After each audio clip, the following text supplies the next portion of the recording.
When my aunt passed away, I was the only family member willing to clean out her old Victorian house in upstate New York. Everyone else said the place gave them a bad feeling. I didn't get it. Sure, the house was old, creaky, and covered in dust, but it was just a house. I took a week off from work, loaded up my car, and drove 6 hours to get there. The place stood like a relic frozen in time. Thick vines crawled up the porch columns. The windows were so grimy you could barely see through them. But inside, it was like walking into a museum. Furniture covered in sheets, stacks of old books, and the smell of wood polish mixed with age. I set up camp in the guest room on the second floor. It was the least creepy room in the house. Simple bed, old wooden dresser, and a massive antique mirror mounted to the wall. The mirror caught my attention right away. It was huge, with a dark mahogany frame carved with strange symbols. I thought it was beautiful, but also unsettling. You know how some mirrors feel like they're watching you?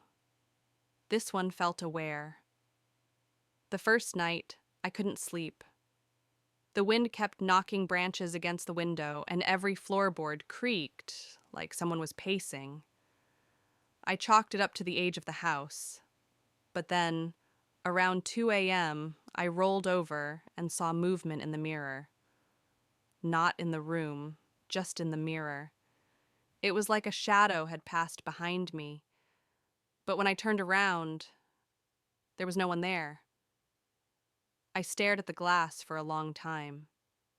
My reflection looked normal, but it gave me the same feeling you get when you think someone's watching from the darkness, just out of reach. I told myself I was just tired. The next day, while sorting through the attic, I found a leather-bound journal. It belonged to my aunt. Most of it was boring, recipes, gardening notes, but near the back, things got strange. There were entries about the mirror. One read, "The woman appears again. Third night in a row. I think she's trying to speak." Another said, "I covered the mirror, but I still hear the knocking." I felt my stomach tighten. I rushed back to the guest room, heart pounding. I examined the mirror closely and noticed something I'd missed before. A hairline crack near the bottom, like it had been hit. From the inside. That night, I decided to record while I slept. I set up my phone facing the mirror and let it run. The next morning, I hesitated before checking it. At first, it was just me sleeping, turning now and then. But around 2:43 a.m., the video changed. The mirror fogged up, like someone had breathed on it. Then a handprint appeared. It wasn't mine. I watched in horror as a blurry, pale figure moved just behind my reflection, in the mirror, but my real body never reacted. I never woke up. She just stood there, long hair covering her face, one hand slowly raising toward the glass. And then the video cut out, completely glitched, like the phone couldn't process what it was recording. I should have left right then and there. But curiosity kept me there. The next night, I covered the mirror with a thick blanket and pushed the dresser in front of it. I locked the door, turned on a nightlight, and tried to sleep. Around 3 a.m., I woke up to a loud crash. The dresser had fallen over, the blanket was gone, the mirror was bare. There she was, standing in the reflection, closer this time. I couldn't move, I couldn't scream. Her face was pale, hollow eyes sunken deep, and her mouth stitched shut. Her fingers tapped the glass. 1, 2, 3. And then slowly, she turned and looked at me. Not at my reflection, at me. The mirror began to rattle, humming like electricity. Then, the glass cracked. Again, right down the center, and I swear I heard a whisper, "Let me out." I ran out of the room and didn't stop running until I was outside, barefoot in the cold grass. I slept in my car until sunrise. The next day, I did the only thing I could think of. I found a priest in town, asked him to come bless the house. He was hesitant, but agreed. The moment he stepped into the guest room, he turned pale. "Where did you get that mirror?" he asked. I told him it came with the house. He made me help him take it down and wrap it in a white cloth covered in salt. He said it wasn't just haunted. It was a vessel, a prison. "There's something in there," he said, "and it's not alone." We locked it in the basement and sealed the door. I left the next morning. I couldn't bear to spend another night there. A month later, the house was sold to some antique dealer who was excited about restoring it to its original condition. I warned him about the mirror.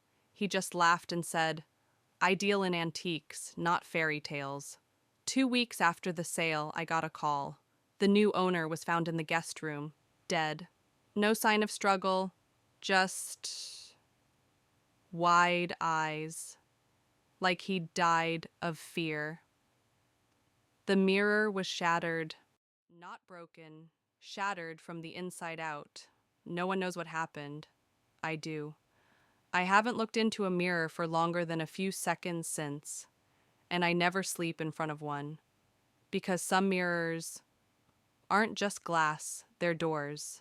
And once you make eye contact with what's on the other side, it remembers you.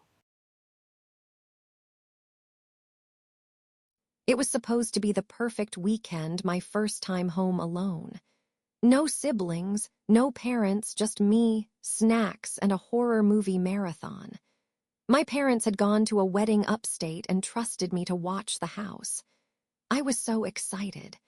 I felt independent, in control until everything changed.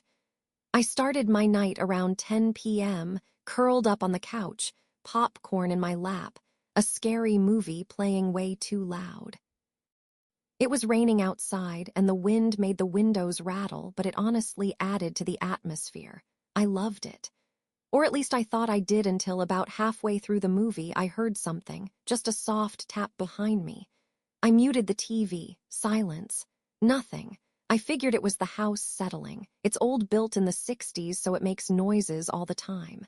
I pressed play and kept watching. Then my phone buzzed, an unknown number. The message said, "Are you watching something scary?" I felt this chill run through me. I didn't reply, it had to be a prank, but before I could even lock the phone, another message came in. This time it was a photo. It showed me sitting right there on the couch. Same pose, same popcorn. The photo had been taken through my living room window. I froze. My first instinct was to scream, but nothing came out. I slowly turned toward the window, flipped on the porch light, and looked out. Empty. Just the swing on the porch swaying in the wind. No movement. No people. No footprints. I locked the door even though I was sure I already had. My heart was thudding so loud I could barely think. Then another text, "Don't call anyone." I was terrified now. I tried calling my best friend Cam anyway, but it rang twice and went to voicemail. A second later, a third message appeared. "Go upstairs." That's when I knew whoever this was, they could see me. I backed away from the window, turned off all the lights, and grabbed the fireplace poker just in case. I checked every door and window, made sure everything was locked. Then, when I got to the stairs, I noticed something that nearly made me faint. My bedroom door was open. I had definitely closed it earlier. I remember because I didn't want my cat going in and shedding on the bedspread. I stared at that open door for a long time. Then I slowly walked up the steps, one creaking louder than the next, clutching the poker with sweaty hands. I nudged the door open, turned the light on. Empty. I checked the closet, under the bed. Nothing. Just when I started to breathe again, I heard something above me. In the attic. I've never used the attic. It's just full of boxes and old furniture. But there it was again, scrape. Drag. Like something being pulled across the wooden floor. My head tilted up toward the attic hatch, and as I stared, my phone buzzed. "Don't come up here." I almost dropped it. My hands were shaking so bad. I bolted into my parents' room and locked the door. I was crying now, panicking. I dialed 911, but I had no signal, not a single bar. And then I saw it no Wi-Fi either. It was like something was blocking everything. That's when I heard it. Footsteps in the hallway, heavy, slow, moving toward the bedroom. Then they stopped right outside the door. I covered my mouth to keep from making noise. Then something slid under the door. I waited, heart pounding, before picking it up. It was a piece of notebook paper, torn on one edge. Written in pencil were the words, "You left the basement window open." I had. Earlier that night, I opened it to let out the burnt popcorn smell. I forgot to close it. I started shaking. This person wasn't just watching. They'd been inside, maybe for a while. I looked for something to use as a weapon and found one of my dad's old golf clubs. The footsteps started again, this time moving downstairs. Loud, confident, like he knew I was cornered. Then silence, which was somehow worse. I tiptoed toward the door and pressed my ear to it. Nothing. Then knock, knock, knock. 3 soft taps. A man's voice came through the wood. Calm, steady. "Mia," he said my name. My legs buckled. I dropped to the floor, holding my breath. He spoke again, softly. "I am not here to hurt you. I just want to talk." Then I heard something vibrate, a phone, but it wasn't mine. It was his, right outside the door. A second later, I saw it, a burner phone, ringing on the floorboards. The screen showed my number. I lost it. I climbed out my parents' bedroom window onto the porch roof and jumped down into the yard. Barefoot, soaking wet, I ran across the grass to the neighbor's house and pounded on the door until they answered. They called the police. The cops showed up, searched the house from top to bottom. At first, they found nothing. But then they opened the attic. The ladder had been pulled down. Inside, in the far corner, they found a sleeping bag, food wrappers, and a bunch of Polaroid photos. Pictures of me, sleeping. Brushing my teeth, watching TV. Some looked like they were taken days, even weeks before that night. He'd been living in my attic, watching me, listening, probably even walking around while I was asleep. They said the basement window showed signs of being forced open weeks ago. That's how he got in. I never stayed in that house again. My parents put it on the market within a month. I don't go anywhere without checking every door, every window, every ceiling vent, and I always look up just in case. The worst part? They never found him. Not a trace. No fingerprints. No ID. Nothing. And sometimes, when I wake up in the middle of the night, I swear I can hear footsteps above me even when I am in a hotel. Even when I am alone. Maybe I am never really alone.